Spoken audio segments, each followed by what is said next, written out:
Hey everybody, welcome to the last two interviews I did at PopCon Louisville with celebrity guests. First up, you're going to see me interview Rob Wiethoff. He was John Marston in both Red Dead Redemption and Red Dead Redemption 2. And then follow that up by his colleague, Roger Clark, who voiced Arthur Morgan in Red Dead Redemption 2. I hope you guys have been enjoying these interviews, and please let me know your thoughts on them in the comments below. And once again, let me know if you liked PopCon Louisville. I also will still be doing a written review about PopCon Louisville coming out sometime this weekend. But thank you guys so much for watching these videos. Please be sure to like and subscribe to our channel where we do all sorts of convention, walkthroughs and tours, video game reviews, movie reviews, and so much more right here on the domain. What's going on, everybody? We're once again with another guest here at PopCon Louisville. I got Rob Wiethoff from Red Dead Redemption 1 and 2. Yeah. Rob, how's it going, man? Man, so cool. I'm so glad to have been able to come to this show in Louisville. First show that you've had in Louisville. Yeah. It's amazing. It's been really awesome. And PopCon is just, I've said this before, but I've met people at different shows that talk about how much they enjoy PopCon. Yeah. Because it's run so well. And the crowd is amazing. And it's really a good time, man. So thank you. I know too. It's also kind of close to home too for you. I know you're in Indiana, which is kind of cool. Oh man, and that's awesome. I never really even knew that when I played the games. That's pretty dope. That's who's real is in the game. That's kind of sick. Yeah, so about the games, man. What's this been like for you, man? What with you've been in the first game and the second game, and what have been some of the most unique fan interactions you've had with people? Oh man, so the game, right? It's pretty intense. It is, part, right? Does it surprise you when you see little kids that are playing this game? Yeah, a little bit. Yeah, because Rockstar Games, they know for like some more older people. Yeah. But whatever. I guess their parents are enjoying it with them, whatever. And for sure. I'm not a parent critiquer or whatever. Anyway, right? Yeah. We all do our best, whatever. Yeah. But, I guess because the game is so intense, I hear a lot of people talking about this scene was awesome and doing this, I was so pumped up. But a lot of times too, people talk about how funny the game was because there is a lot of comedy in it. And so there really is a lot of comedy. Really, I mean, there is. So the whole "you eat babies" and I remember that. That was hilarious. I bet you guys had a real hard time filming those scenes too, because I know you guys do all the motion capture, which I personally, for me, I love the games where they have you guys do the motion capture too. Yeah. And you're not just in a booth, like right, you know what I mean? Because it gives you guys the ability to really shape your character, right? Because you embody that person. Yeah, you know what I'm saying? Right. So for me, like, what were some scenes that were just so hilarious to you that you had to do like so many retakes? Like you had to spend so much time trying to get through it. Oh, goodness. Well, I mean, so I guess it's a combination of things, right? So because we are doing performance capture and you have this suit on, and most of the time my avatar was John. Sometimes if they needed someone, you had to fill in. Like in Undead Nightmare, I was a zombie, and I had to pretend to be a zombie that wasn't John, who was chasing John. And that's weird, right? Yeah, it's weird. You play two characters chasing each other. That's kind of odd. And apparently I'm the worst zombie they've ever cast, right? Rockstar. They're such fun, cool people. Yeah, man. We had so much just fun making fun of each other. Really, of course, in the best way possible, right? Yeah. But, so I was a zombie in Undead Nightmare. I was one of the night folk. Wolf yeah, you mentioned that in the panel. Whatever. Yeah. I was, so those things were very, very fun. And, but there were also, because we worked on Red Dead 2 for as long as we did. Yeah, a long time. A big group of people the Vanderland gang, right? Yeah. We all really got to know each other over that for sure 4 or 5 year stretch. Yeah. And we could only share the information with each other. We really became a tight knit group, and honestly, a lot of the characters are like Micah Bell, for instance, right? Oh, that guy's a trip, man. Easiest character to hate, but I want to tell you that Peter Blomquist is one of the funniest, coolest guys you can meet. Isn't that usually how it works? Like the people that are the bad guys seem to be the coolest people. You know what I'm saying? That's so weird. Yeah. So talented. What about for you was the I'd have to say, man, like with having such an ensemble cast, Yeah. I know working with Roger was different. What was that like for you, though? You know, you were in both games, Yeah. right? Yeah. What was it like walking back into that world that you hadn't been a part of for so many years? Was it kind of like just going right back home again for you? It was really, really cool. I didn't expect it, because I know what happened to my character in Red Dead Redemption. Right, yeah. Spoiler alert. Yeah. But I walked into the building, and I saw so many familiar faces from Of course. Rockstar, and also some familiar faces as characters. Benjamin Byron Davis, Steve Palmer. He's awesome. I've talked with him before. Great. Dude, that guy's a great guy. Just yeah. great, man. Yeah.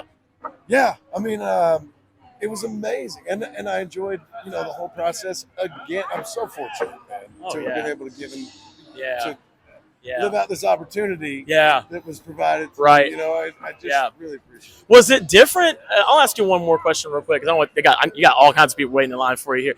What was it like to kind of not be the central focus of this time around? Like you had to take a little bit of a back seat because this one, the second one was more about Arthur. Absolutely. Right. So how was that like? Because the first game, that's you, man. Like you're the central figure in that game. What was that like for you to kind of take a little bit of a step back and let someone else kind of take over for a while? Man, it was amazing. Honestly. Yeah. And I learned different so perspectives. much. I learned so much about how to do the job from Roger. Really? Yeah. I had already had my chance to do it, but I learned so much from watching Roger do it. It was like he had done it, already for 20 years. And it was amazing. And so I remember the first day that I got to work a full day with Roger.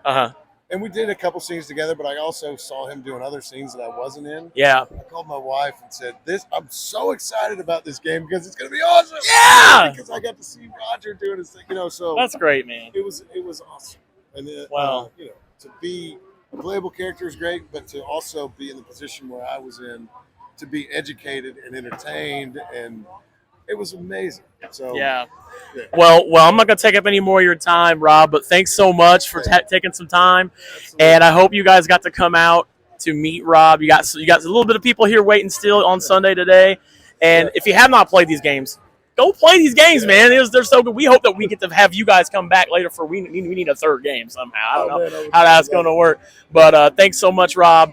And safe travels to you, man. Hey, thank you, man. Thank you, man. Really appreciate it. All right, guys. I'm with another amazing guest here at PopCon Louisville. We got Roger Clark. Hey. You know him as Arthur Morgan from Red Dead Redemption 2. How you doing, Roger? I'm well, man. It's been a fantastic weekend.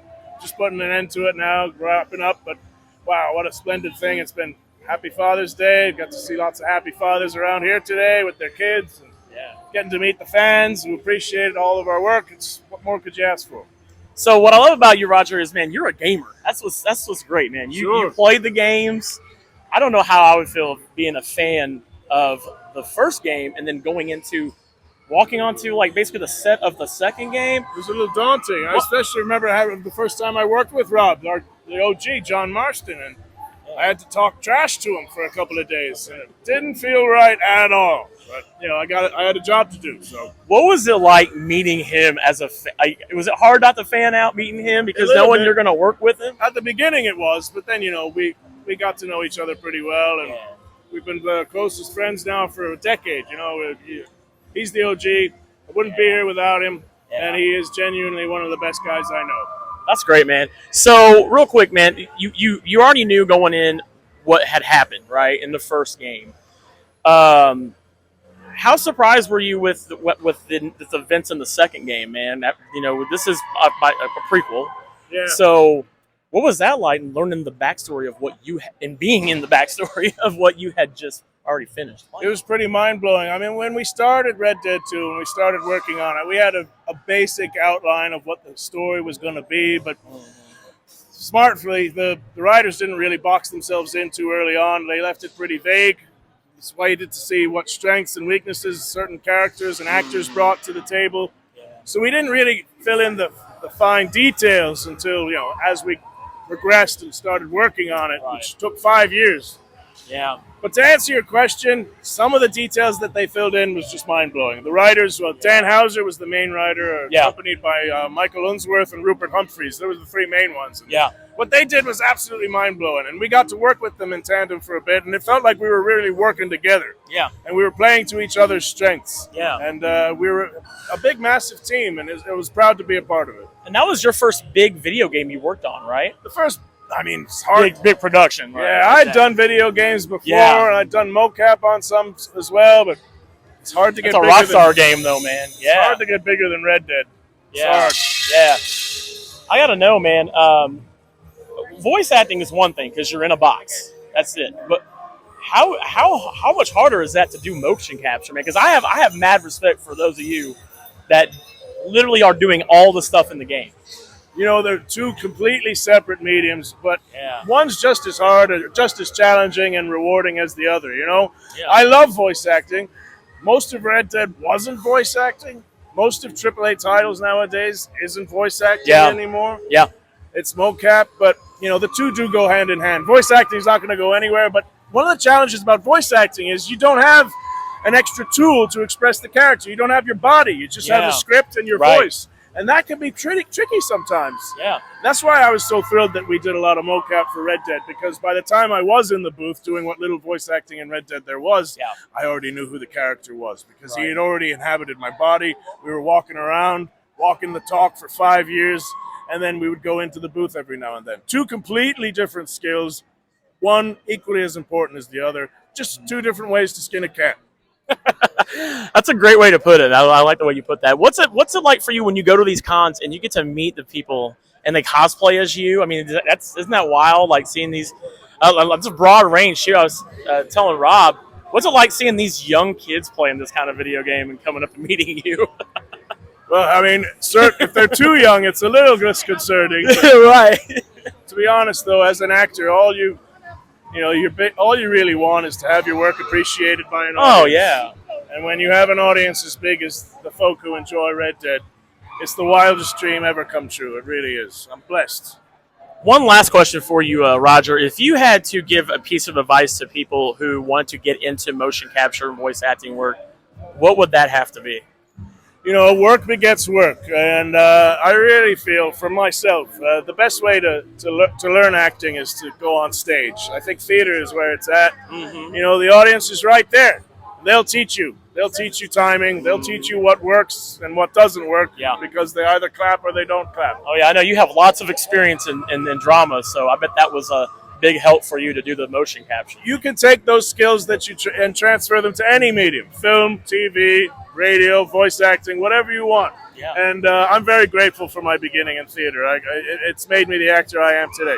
Well, Roger, thank you so much for your time, man. Best of luck to you in your future endeavors and things you're working on. And I can't wait to see what you got coming up. Hopefully we get another Red Dead game as well. I'm sure there'll be a Red Dead game. Yeah. This one's coming out end of August. Me and Troy Baker in space. Oh, that's right. Yeah, you're doing that. That looked good. We saw that at Summer Game Fest. Yeah. On the PC and PS5. Oh, looking forward to it. Well, Roger, safe travels to you as well. Thank you. And if you have the opportunity, come and see this guy at a convention near you, all right?